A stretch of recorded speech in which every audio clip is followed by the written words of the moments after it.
ज्ञान का मतलब विवेक। बिन सत्संग विवेक ना होई, राम कृपा बिन सुलभ न सोई। बिन सत्संग विवेक ना होई, राम कृपा बिन सुलभ न सोई। बिन सत विवेक ना होई, राम कृपा बिन सुलभ बिन सत्संग विवेक न होई। बिन सत्संग विवेक न होई। श्री राम कृपा बिन सुलभ न सोई। राम कृपा बिन सुलभ न सोई। विवेक ये है मूल ज्ञान। भक्ति के पुत्र ज्ञान को चित्त में लाने का मतलब बहुत ज्यादा ग्रंथों का अवलोकन करना नहीं होता है। आपने ग्रंथ कितने पढ़ लिए, कितने पुराण याद कर लिए, कितने वेदों की ऋचाएं याद कर ली, उससे आप विद्वान हो जाओगे, पर आप ज्ञानी नहीं होगे। बहुत ध्यान से सुनिएगा। ज्ञान विवेक युक्त होता है। श्री एकनाथ जी महाराज की एक बड़ी प्रसिद्ध कथा है। एकनाथ जी महाराज रोज गंगा जी में स्नान करके, गोदावरी जी में स्नान करके जैसे ही बाहर आते थे, तो जिस मार्ग से अपने घर जाते थे उस मार्ग में एक यवन रहता था। और वो यवन क्या करता था, आते जाने वाले जितने भी वैष्णव होते थे उनको परेशान करता था। कभी उनके ऊपर कुछ छिड़क देता था, कभी कुल्ला करता था, कभी कुछ इस प्रकार की भावना उसकी। एकनाथ जी महाराज गंगा जी से स्नान करके निकलते और वो उन्हीं की तरफ ही अपने मुख से उगल देता कुछ। एकनाथ जी महाराज फिर से गंगा जी में स्नान करते, प्रसिद्ध कथा है, बार बार उगलता, बार बार वो स्नान करते। कोई कहता कि आपको क्रोध नहीं आता? एकनाथ जी महाराज कहते, बोले अरे मैं तो महा आलसी हूं, मैं तो महा दुर्बल प्राणी हूं, संसार के भोगों में पड़ा हुआ हूं। कम से कम इस यवन के कुल्ला की वजह से ही सही 5-6 बार, 10 बार, 12 बार कम से कम गंगा जी में स्नान तो कर लेता हूं मैं। अच्छा है, ये आदमी अच्छा है, इसकी वजह से ही सही मेरा आलस्य तो टूट जाता है कम से कम। ऐसी विवेक युक्त बुद्धि, इसको ज्ञान कहते हैं। हमारे ऊपर कोई करके दिखा दे, फिर देखना हमारी हालत क्या हो। अरे कहां तक कहें, गंगा जी से निकल करके आए, कुल्ला तो बहुत दूर की बात है, उसको तो जीवित नहीं छोड़े, हम पे कोई ऐसा कर दे तो। सामान्य सी कोई हरकत भी यदि कर दे तो हम लोगों का क्रोध किस स्थिति में चला जाता है, और फिर हम अपने आप को ज्ञानी कहते हैं। ज्ञानी का मतलब है कि आपके स्वभाव में सरलता दिखेगी। और एक दिन का प्रसंग आता है, श्री एकनाथ जी महाराज इस प्रकार से उसको बेचारे को कुछ कहते नहीं थे, बोलते थे ये तो अच्छा है, इसके कुल्ला करने से बार बार मैं गंगा जी में तो जाता हूं। एक बार वो यवन अपने किसी जरूरी काम से कहीं चला गया, तो श्री एकनाथ जी महाराज गंगा जी से स्नान करके बाहर आए और उसकी प्रतीक्षा करने लगे। बोले आया नहीं आज, और फिर खड़े रहे वहीं पे, और बैठे बैठे पंडितनाथ भगवान, अरे मुझसे क्या अपराध हो गया नाथ, आपने आज मुझको स्वीकार क्यों नहीं कर रहे हो? मेरे एक स्नान से ही क्यों पूर्णता हो रही है? वो यवन क्यों नहीं आया अभी? इतने व्याकुल हो गए कि वो आए, आकर के कुल्ला करे तो मैं फिर से जाऊं, क्योंकि मेरे पास दोबारा स्नान का कोई चारा नहीं बचा अब। ऐसा ज्ञान चित्त में आना, ऐसी सरलता, सहजता और स्वभाव में इस प्रकार का परिवर्तन आना, इसको कहते हैं ज्ञान।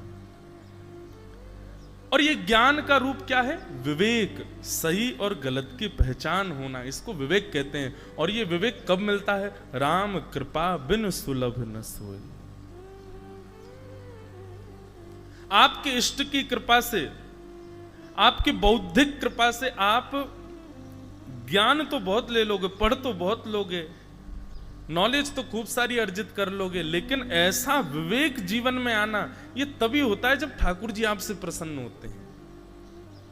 सीधी बात और सरल बात कर दूं तो सहजता, दीनता, दयालुता, सरलता ये चित्त में जब आती है ना, उस समय समझ लेना कि ठाकुर जी आपको देख के मुस्कुरा रहे हैं, इसीलिए आपके चित्त में ये गुण आया है। ठाकुर जी अप्रसन्न होते हैं तो सारे गुण आ जाते हैं, लेकिन सरलता, दयालुता, सहजता ये वो गुण हैं जिससे सब आकर्षित हो जाएं, जिससे सब आपके चरणों में। फिर होता है, श्री एकनाथ जी महाराज एक बार निकल के जाते हैं तो उस दिन तो वो यमन ठान के बैठ जाता, बोले आज इसको क्रोध दिला के रहूंगा। और उसने महाराज झड़ी लगा दी, वो जब जब निकल के आवे उनके ऊपर ही कुल्ला कर दे। लेकिन एकनाथ जी महाराज के ऊपर रत्ती भर भी फर्क नहीं पड़ा। जब अनेक बार उसने पूरा थक गया, हार गया कर करके, एकनाथ जी तब भी समरस प्रसन्न भाव में जब बाहर आए, यमन चरणों में गिर गया, बोले महाराज मुझे क्षमा कर दो, मैंने आपको खूब क्रोध दिलाने की कोशिश करी, पर आपके चित्त की बलिहारी। कैसा चित्त है आपका, कितना सरल, कितना दयालु। तो ज्ञान का मतलब क्या है? ज्ञान का मतलब विवेक। विवेक मतलब सही गलत की पहचान, इसको कहते हैं विवेक। और ये विवेक जीवन में केवल सत्संग से आएगा। आप बंधुओं कितना भी गुरुजनों से अध्ययन करो, करना ही चाहिए, गुरुजनों से अध्ययन करो, गुरुजनों के चरणों में बैठ करके ग्रंथों का अवलोकन करो, पर उसके अतिरिक्त भी सत्संग श्रवण किया करो। क्योंकि जब सत्संग होता है ना, तो सत्संग के जो भाव होते हैं, एक प्रकार से ये समझ लो, गुरुदेव से जब आप पढ़ते हो वो है जल स्नान। और सत्संग क्या है? बोले सत्संग है साबुन लगाना। चित्त में साबुन लगा लिया, साबुन लगा लिया तो जितना मैल था वो सब जो है साबुन ने समेट लिया। उसके बाद फिर गुरु जी के पास चले जाओ तो फिर जल स्नान, पूर्ण स्वच्छ हो जाओगे। अकेले जल स्नान से भी काम नहीं चलेगा और अकेले साबुन से नहाने से भी काम नहीं चलेगा, दोनों चाहिए। तो इसलिए सत्संग बहुत जरूरी है। सत्संग ही विवेक को जन्म देगा, जो कि ज्ञान का स्वरूप है, जो कि भक्ति का प्रथम पुत्र है। जब विवेक जीवन में आएगा तभी भक्ति प्रसन्न होगी, नहीं तो भक्ति आपकी निराश ही रहेगी। तो भक्ति के प्रथम पुत्र का नाम ज्ञान। ज्ञान का मतलब विवेक। और विवेक कैसे आता है? सत्संग से। और सत्संग कैसे मिलता है? राम कृपा से। भक्ति को कमाना सरल है, भक्ति को प्रसन्न करने वाले उसके दो पुत्रों को चित्त में लाना थोड़ा कठिन है, लेकिन यदि कर लो तो भक्ति प्रसन्न हो जाए। तो भक्ति के प्रथम पुत्र का नाम ज्ञान, भक्ति के दूसरे पुत्र का नाम है वैराग्य। वैराग्य, वैराग्य का मतलब क्या होता है? बिना राग के जो है, राग मतलब आपने मुझे माला पहनाई तो मैं आपकी चार प्रशंसा करने लग गया, और किसी ने मुझे चार गाली दे दी तो उसकी मैं निंदा करने लग गया। ये माला पहनाने के वाले के प्रति जो मेरा प्रेम हो गया, उसके सत्कार से मैं प्रसन्न हो गया, यही राग है। और किसी के दुर्व्यवहार से मैं उससे दुखी हो गया, यही द्वेष है। राग और द्वेष ये दो होते हैं हमारे चित्त में। तो जो राग रहित है उसी को वैराग्य कहते हैं। जो राग रहित है मतलब माला पहनाने वाले से भी कोई फर्क नहीं है, उसके प्रति भी सम है, और कोई चार बात बुरी कर दे तो उसके प्रति भी सम है। एक वैराग्य का अर्थ तो यह है, मतलब किसी के आपके प्रति होने वाले प्रिय भाव से आप आसक्त ना हो, सम रहो। वैराग्य का एक रूप तो यह है। वैराग्य का दूसरा रूप क्या है? वैराग्य का दूसरा रूप है बहु व्यंजन प्राप्त हो जाएं, बहु सामग्री प्राप्त हो जाएं, बहु भोग की वस्तु मिल जाएं, पर उसके बाद भी आपका चित्त सम रहे, आपका चित्त आपके वश में रहे, उसको कहते हैं वैराग्य। सीधी बात कहें तो वैराग्य का मतलब वस्तु का त्याग नहीं। मैं कथा में कहा करता हूं, वस्तु का त्याग वैराग्य नहीं है, वस्तु के प्रति जो आसक्ति है उसका त्याग वैराग्य है। कई लोग वस्तु का त्याग तो कर देते हैं पर उसके प्रति आसक्ति का त्याग नहीं कर पाते।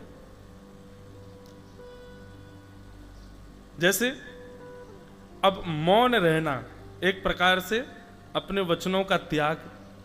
अच्छा एक बात और बताऊं आपको, हमारा मौन अभी भी चल ही रहा है। अभी मैं कथा कर रहा हूं, ये इसमें मेरा मौन खुला थोड़ी, अभी भी मैं मौन ही हूं, क्योंकि शास्त्र आज्ञा है यदि कोई भगवत चर्चा करता है, यदि कोई भगवत वार्ता करता है, भगवत नाम गुणानुवाद करता है, सांसारिक चर्चा से परे भगवत शरणागति की चर्चा करता है, उतनी देर वह बोल रहा है तो वह भी मौन ही माना जाता है, उतनी देर उसका मौन ही रहता है। तो वैराग्य पर चर्चा हो रही थी, तो नियम मिला कि मौन रहना है, सूर्यास्त तक मौन रहना है। अब मौन आप वस्तु से तो हो गए, लेकिन मन में क्या हो रहा है, थोड़ा तो कुछ कह दें, थोड़ा तो कुछ निकल। अब एक महाराज जी घटना है हमारे वृंदावन की। वृंदावन में एक स्थान है सुदामा कुटीर, वहां लगभग सब संत वृंदावन के अगर आपको दर्शन करने हो सुदामा कुटी में आपको एक साथ मिल जाएंगे। तो सुदामा कुटी में एक महाराज जी ने मौन व्रत धारण किया। और क्यों धारण किया, उन्होंने महाभारत की कथा सुनी थी। तो महाभारत के अनुशासन पर्व में भीष्म पितामह कहते हैं कि यदि कोई व्यक्ति 12 वर्ष तक एक नियम का पालन करे तो वो नियम सिद्ध हो जाता है।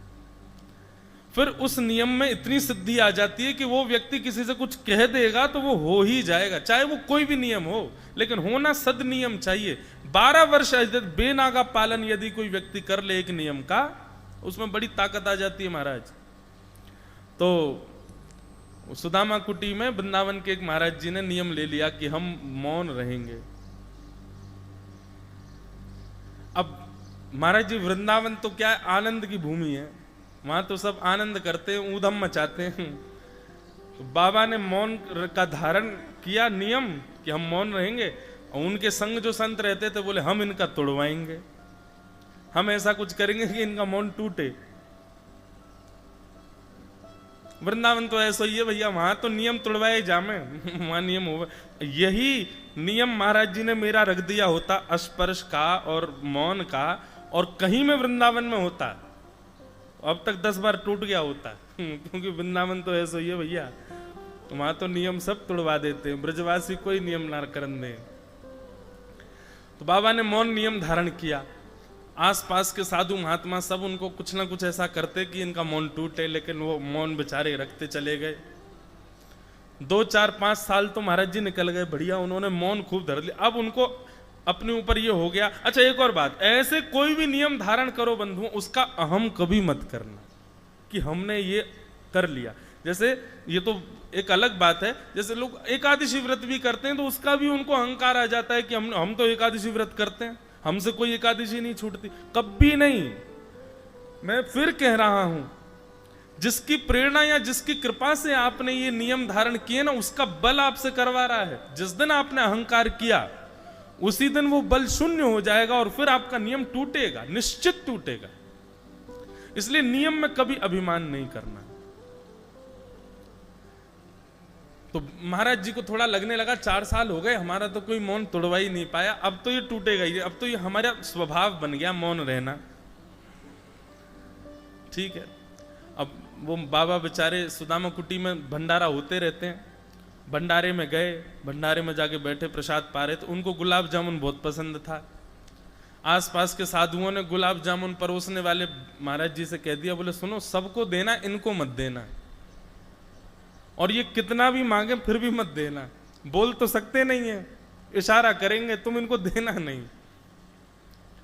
तो सबको गुलाब जामुन देते हुए जाएं, जैसे ही उन बाबा के पास जाएं तो बाबा कहें अच्छा बाबा नहीं चाहिए, ठीक है, आगे निकल गए। अब बाबा उसको देखें, बोले मैं मांग रहा हूं ये दे नहीं रहा है, और वो परोसने वाला पीछे मुड़ के भी ना देखे कि कहीं नजर से नजर मिल गई तो पता चल जाएगा कि भाई ये तो जानबूझ के कर रहा है मेरे साथ। अब पंगत इतनी लंबी कि वो गुलाब जामुन वाला एक बार निकल के जावे तो 20 मिनट बाद आता था लौट के, इतनी लंबी पंगत। अब महाराज जी को ना पूड़ी सुहा रही है, ना सब्जी सुहा रही है, ना रायता सुहा रहा है, गुलाब जामुन वाले को दिख रहे, लौट के कब आएगा ये। और घूम घाम के फिर से लौट के जैसे गुलाब जामुन प्रसाद, गुलाब जामुन प्रसाद, गुलाब जामुन प्रसाद। जैसे ही आया बाबा के पास, गुलाब जामुन, अच्छा बाबा नहीं चाहिए, ठीक है, फिर आगे निकल गए। अब फिर 20 मिनट की प्रतीक्षा, फिर चले गए। बाबा ने अब के तो अपनी कस ली कमर, बोले अब क्या तू बताऊं मैं। अब की बार आया तो बाबा पहले ही आंख खोल करके बैठे थे। अच्छा 4 पूड़ी खा ली, अब जगह नहीं है पेट में, ठीक है बाबा। आगे जैसे निकले 3-4 बार उसने ऐसा किया, बाबा खड़े हो गए, बोले इधर दे रहा है उधर दे रहा है, बीच में क्यों नहीं देता है, 1 घंटा से मांग रहा हूं। टूट गया। मतलब